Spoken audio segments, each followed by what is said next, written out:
ElderGeek.com's video review, Blox, Bash Party.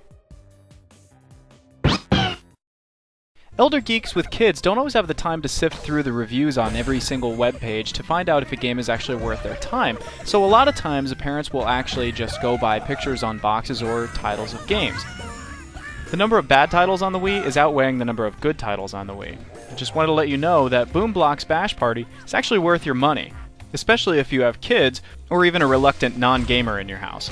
Blox, as you may or may not know, is actually a Steven Spielberg game. Most of the time whenever Steven Spielberg has his hand in anything, he has his name large and loud on the front cover. However, with Bash Party, his name is kind of tucked away in the top corner of the game box, and that's unfortunate because this kind of game could and should have more attention drawn to itself.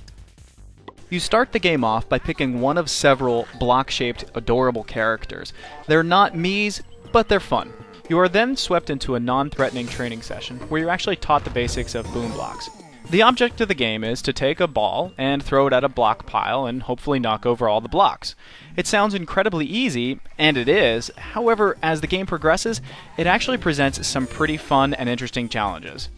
Some of the toys used to knock over the blocks in Blox are actually baseballs, which will ricochet off of several blocks, the bowling ball, which has a lot of mass behind it, so it will knock over more blocks, the bomb ball, which will actually explode upon impact, and there are hand toys, where you can use it like a slingshot or even throw some blocks around of your own.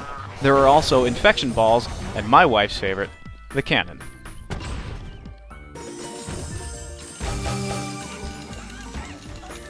Blox isn't just about knocking over blocks, though it is a major portion of it.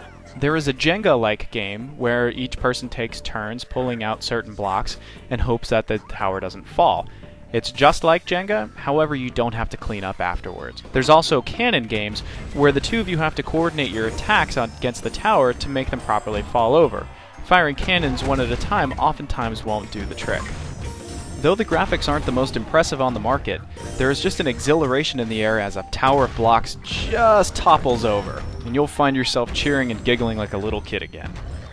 Blox Bash Party is a definite addition to any gamer's repertoire who wants to add something that's not Rock Band to their collection. It's also perfect for parents out there because there's no cleanup of actual blocks, and it costs less than a trip to the movies.